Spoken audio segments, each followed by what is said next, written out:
It's all covered in today's China Truths. This time I came to Shanghai, I suddenly found that Shanghai seems very depressed.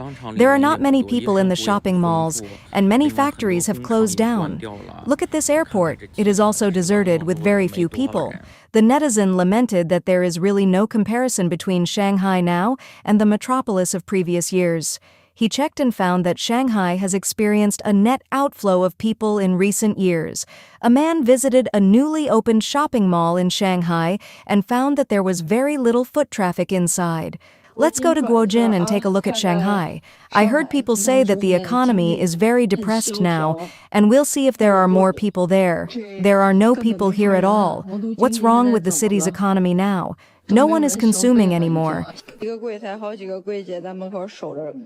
man said, "This is a common phenomenon in shopping malls in China nowadays. They are empty. Look, this is the first floor. Look, this is the first floor below the mall. This is a common situation in shopping malls." 这下面负一层，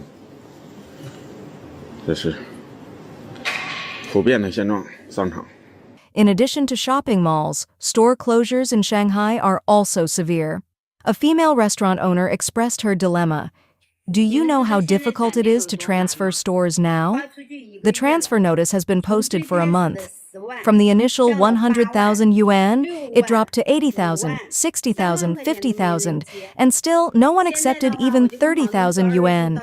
Now I've told the landlord that when the rent expires in February, I won't rent it anymore and will let him rent it directly.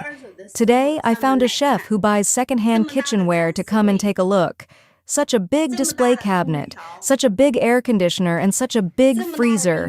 Pack them all together, and he offers me 1,500 yuan. Oops, I'm speechless now.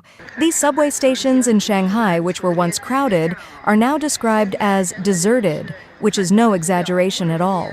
In the past, we couldn't even transfer a shop like this for 300,000 yuan. The woman said that there are basically no people in places like commercial streets around subway stations, and they can't even sell snacks. This is Shanghai, a first-tier city. She said that it is really difficult to do business in physical stores in Shanghai this year. Moreover, the group of post-80s working people around her, who are about the same age as her, are also among those laid off by their companies. How difficult will it be for Shanghai this year? There are nearly 5 million foreigners here. Shanghai used to have 2.6 million permanent residents, but now the number is almost only 2,000. Sujiahui was once a high-profile area and a commercial center in Suhui District, Shanghai. The current scene is in stark contrast to the past. The woman said that the rent in this place used to be at least several million yuan, but now it is even more expensive, and it is estimated that no one will come to open a store. Most of the stores that can open here are big brands, and they are probably struggling. Now, even supermarkets in Shanghai have very few customers. China's economy has almost completely deteriorated, and this number is shocking. Shanghai's economic downturn has a lot to do with the withdrawal of foreign capital. Previously, as an international metropolis, Shanghai often saw foreigners. Now, not many foreigners. There were foreigners everywhere before, but there are fewer foreigners now. Only a small number of foreigners in the city, but there are no foreigners in the suburbs. This video shows that the foreign streets in Shanghai are deserted. Shanghai's Laowai Street used to be brightly lit and crowded with people, but now all the foreigners have left, and there is not a single foreigner to be seen. Today is the weekend, and there is no one on Laowai Street on weekend nights. The owner of a Shanghai factory expressed his frustration. The man said, "Given the current situation, in 2 days, all of my processing factories, about 10 in total, will stop working, and there will be no work to do. At present, there are 217,000 pieces already in the warehouse, excluding the processing factories. I don't know if other businesses are doing well, but if this continues, all of my dozen or so factories will cease operations. There will be no work at all. A blogger explained why many outsiders left Shanghai and revealed a shocking fact. 2 to 3 million people have left the city. I was chatting with a few friends in Shanghai today. They estimated that 2 to 3 million people have left Shanghai over the past 2 or 3 years. Why did these friends leave? They said it was because there was no work, so they had to return to their hometowns. Now, even wealthy people in Shanghai have begun evacuating. The woman said, "Is Shanghai going to change?" Many foreign companies have left, and the wealthy in Shanghai are selling their houses to cash out and fleeing the city. I've been in Shanghai for so many years, and this is the first time I've seen such a situation. She observed that this year, many houses have been mortgaged for loans. Is there some major development happening? Additionally, the real estate market has been continuously lowering interest rates recently. Did they know some insider information in advance? Are they preparing to leave Shanghai? This blogger noticed the same trend. Shanghai landlords are truly panicking and have started fleeing. Many people, especially those from other regions, are selling their houses in Shanghai and buying property elsewhere. This has become the choice for many. Some Shanghai residents waited until their children completed the college entrance exams before selling their houses and leaving. Others with younger children decided it wasn't worth staying, quickly sold their houses and ran away. Shanghai locals also discussed the employment situation with netizens from other provinces. This once famous bakery, established 30 years ago, has now closed down as Shanghai's economy continues to decline. Even the economy of Shanghai, China's first-tier international metropolis, has deteriorated to such an extent, highlighting how weak China's economy has become. The employment situation in Shanghai is dire. A blogger recently spent 2 days in Shanghai and shared their grim observations. Let me tell you how tough the job market is this year. Even someone working at the Oriental Pearl Tower earns only 5,000 yuan a month. Finding a job in Shanghai has become increasingly challenging.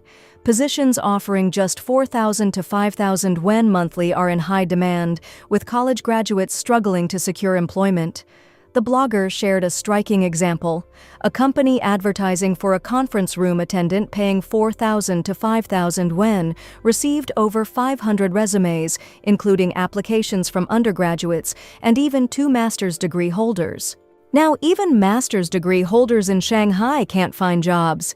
A heart-wrenching scene was described of an unemployed college graduate crying on the subway, expressing despair over the dire employment situation. Fresh graduates recount their struggles. A woman lamented, "Can I still find a job in Shanghai this year? Boss Jipin is useless. Either they read my messages but don't reply, or they ignore my resume altogether." A man observed, "Why does Shanghai's economy feel worse than that of second- or third-tier cities?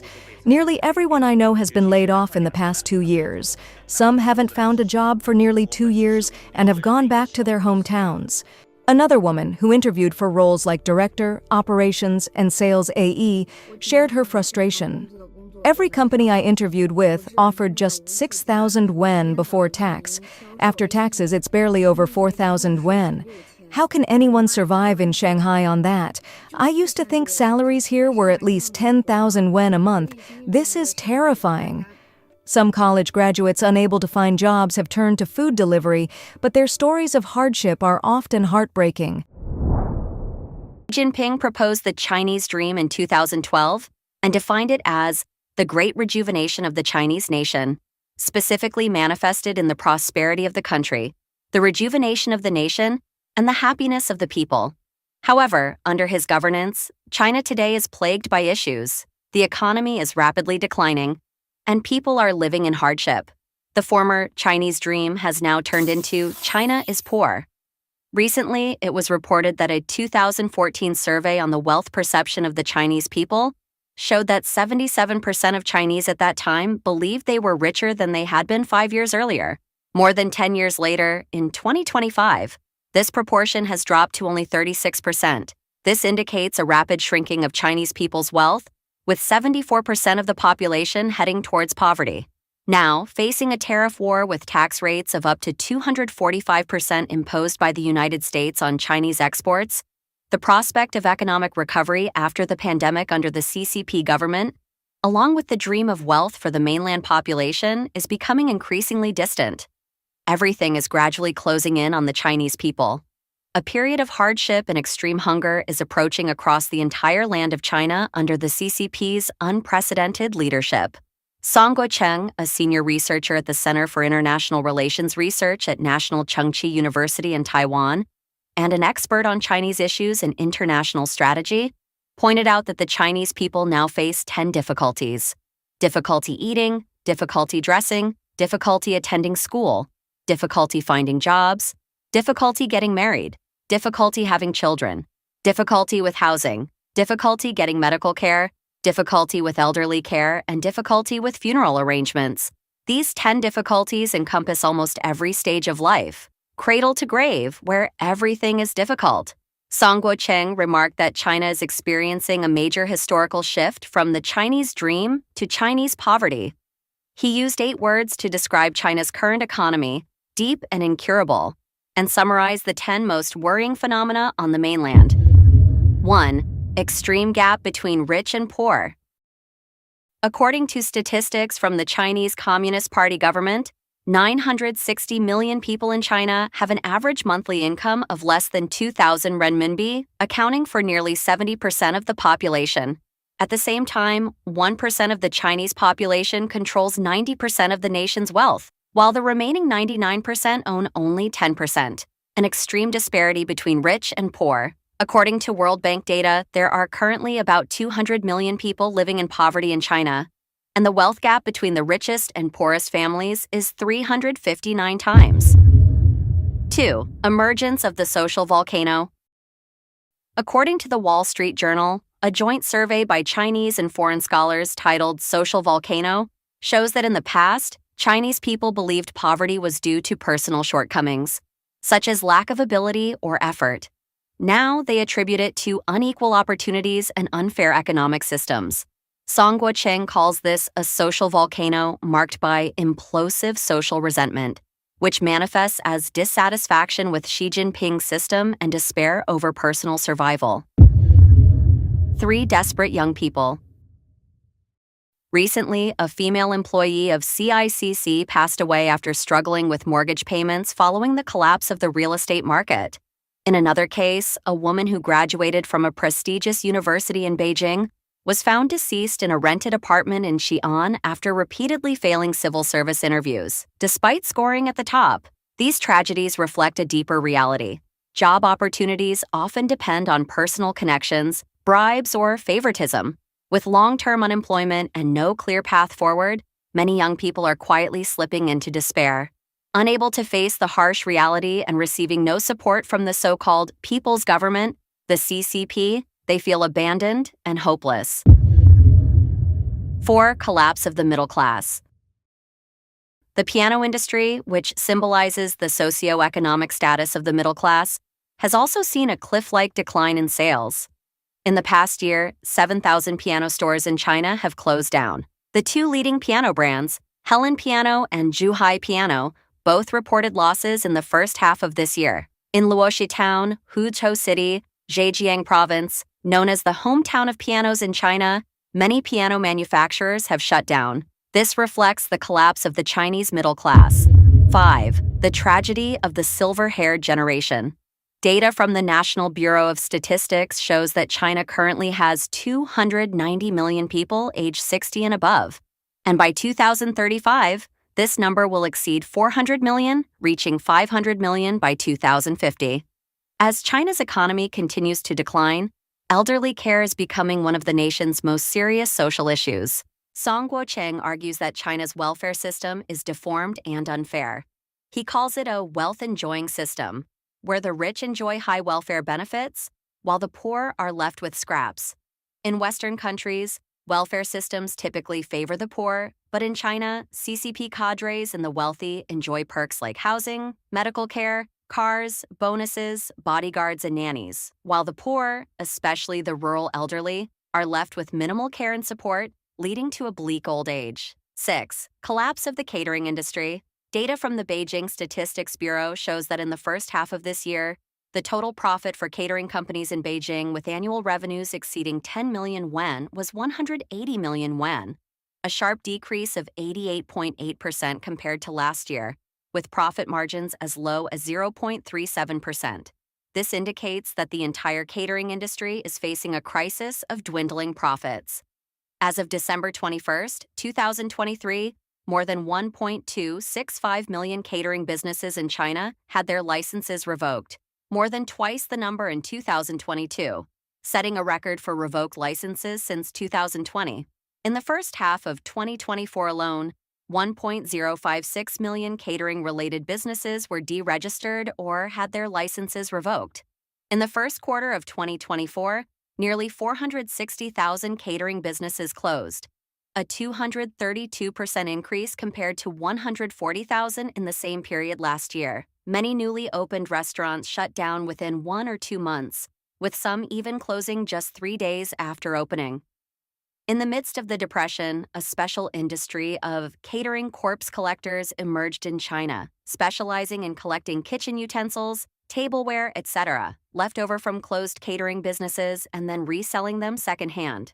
A Guangzhou operator said that since March this year, Guangzhou's catering industry has been caught in a wave of closures, and it is estimated that 40 to 50 sets of catering equipment can be recycled every month, 70% of which come from hot pot restaurants, followed by milk tea shops.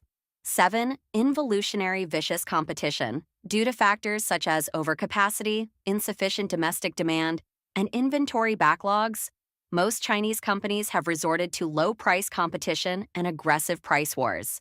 Taking the steel industry as an example, statistics from July 2024 show that the profits of key steel enterprises nationwide decreased by 88% year-on-year and 90% month-on-month, leaving them almost unprofitable. Only 1% of enterprises are still making small profits. Another example is the solar energy industry. The prices of the 4 major products, silicon materials, silicon wafers, battery cells, and components, have fallen by 40%, 48%, 36%, and 15% respectively since the beginning of 2024, setting a historical low.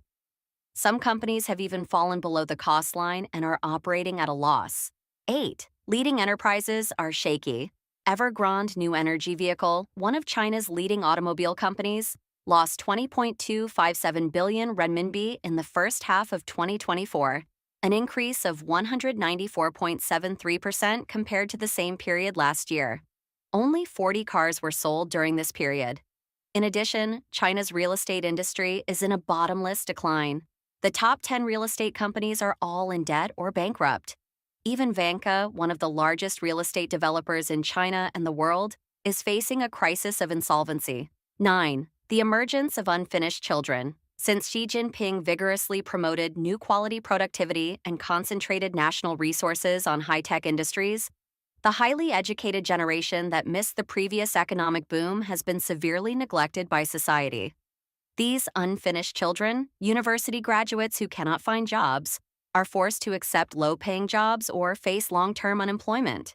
According to statistics, the number of college graduates in China this year has reached a record 11.79 million, while the unemployment rate for urban youth aged 16 to 24 rose to 17.1% in July, the highest level since the beginning of the year.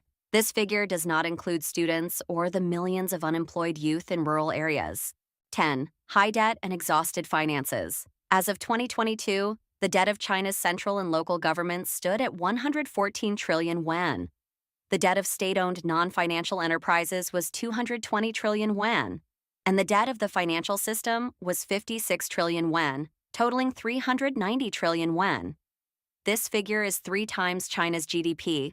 In other words, China's GDP growth can no longer keep up with the government's fiscal deficit. All of the above phenomena are shocking.